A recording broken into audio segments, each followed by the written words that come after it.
اچھا، علامہ طباطبائی ایک بات اور کہتے تھے ویسے تو تمام ائمہ کے الطاف اور لطف زائرین کے اوپر ہوتے ہیں،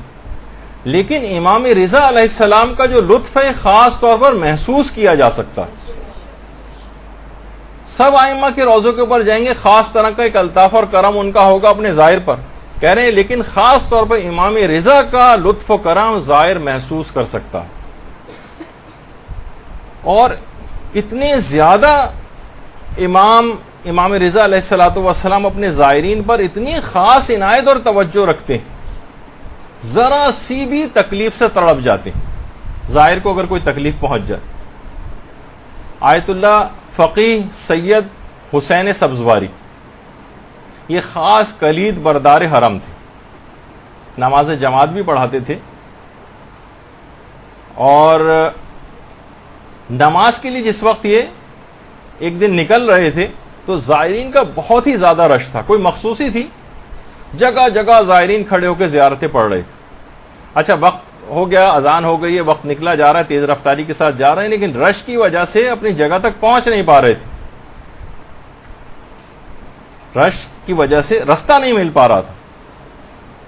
اچھا، تھوڑا سا بعض اوقات یہ ہوتا ہے کہ وہاں پر غصہ بھی آ جاتا ہے، زائرین پر تھوڑا سا غصہ کیا اور ہاتھوں سے ہٹا کر رستہ بنایا۔ فرماتے ہیں کہ اس دن نماز پڑھا کے جب میں گھر آیا اور سویا تو خواب میں امام رضا علیہ السلام کو دیکھا۔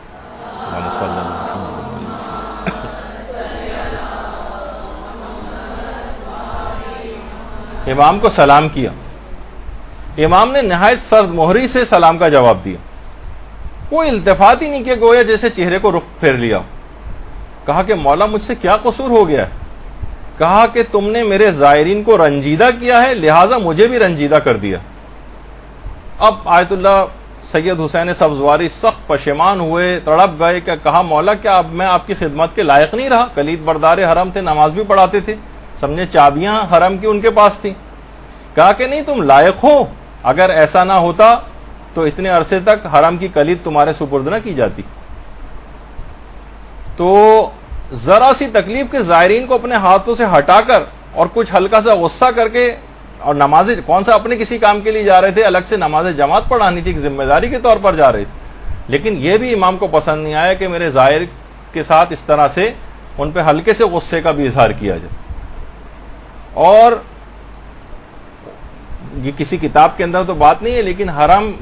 مشہد کے جو مقامی علماء ہیں وہ یہ بات بتاتے ہیں کہ امام کا جو یہ سامنے